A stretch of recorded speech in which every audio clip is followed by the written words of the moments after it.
Nous allons voir dans cette leçon comment réaliser des commentaires et des caractères particuliers qui se nomment des entités. Un commentaire, c'est quelque chose que nous allons ajouter à l'intérieur de la page mais qui ne se verra pas par l'internaute.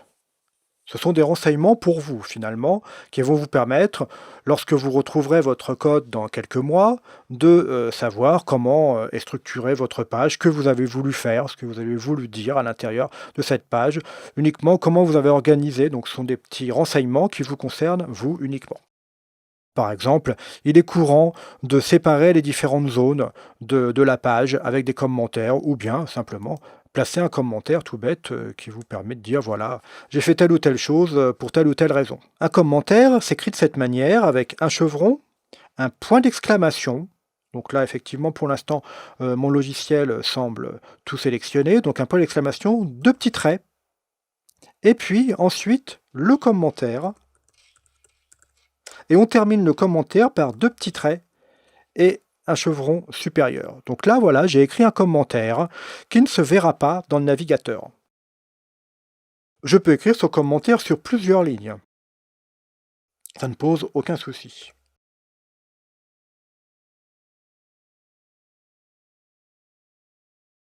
Un commentaire dans une zone HTML s'écrit de cette manière. Nous verrons par la suite comment écrire un commentaire lorsque nous sommes dans la zone de mise en forme, dont CSS. Ce ne sera pas tout à fait la même chose. Mais dès que vous êtes à l'intérieur de la zone body, enfin à l'extérieur d'un style, le commentaire s'écrira toujours de cette manière. Inférieur, point d'exclamation, deux petits traits, vous écrivez ce que vous voulez et on le termine par deux petits traits et supérieur. Donc voilà pour une première chose concernant les commentaires. Deuxième point à aborder dans cette leçon, ce sont les entités. Ce sont en fait la possibilité d'écrire des caractères particuliers. Je vous ai fait écrire précédemment meta chart7 égale UTF-8.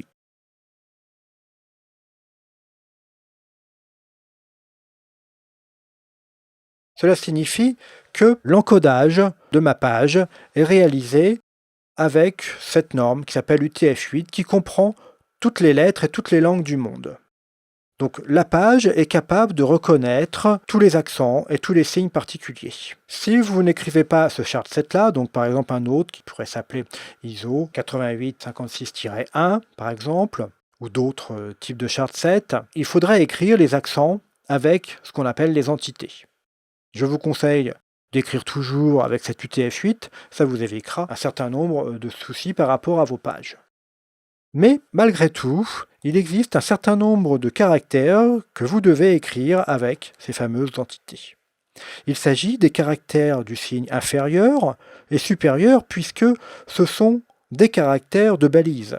Donc le navigateur, lorsqu'il trouve un signe inférieur, pense que vous allez écrire une balise alors que peut-être vous voulez écrire simplement A inférieur à B. Alors c'est ce que nous allons écrire, A inférieur à B.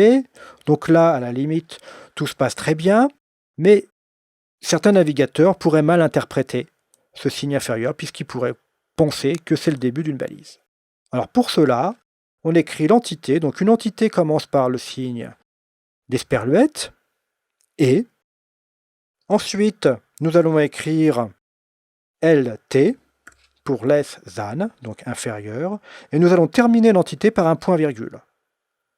Là, le navigateur interprétera correctement ce signe inférieur. Donc ça, inférieur. De la même manière, nous allons devoir écrire le signe supérieur, puisque le signe supérieur représente la fin de la partie balise.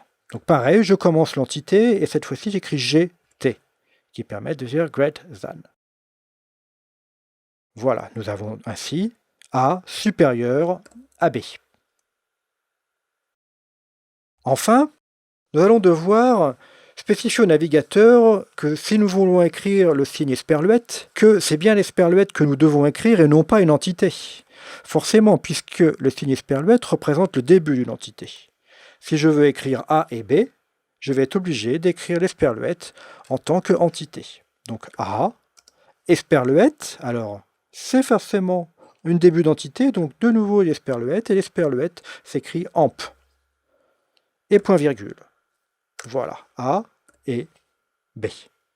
Ce sont les trois signes que vous devez impérativement connaître et écrire de cette manière. Ils sont obligatoires.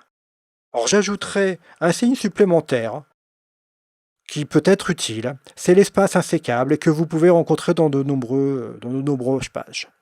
A, alors si j'écris un espace insécable, c'est-à-dire qu'il ne peut pas avoir un retour de ligne, donc là, A, l'espace insécable qui commence par E, N, B, S, P, qui veut dire no break space, point virgule, B. Ainsi, il ne pourra pas y avoir de césure, de coupure, même si la page se réduit beaucoup, on ne pourra plus couper le mot ici. Donc les espaces insécables peuvent servir à ça, peuvent servir à d'autres fins, bien évidemment. Voilà, nous avons donc parcouru ces possibilités de réalisation d'entités ainsi que de commentaires. Alors maintenant, je vais enregistrer et je vais regarder cette page dans le navigateur.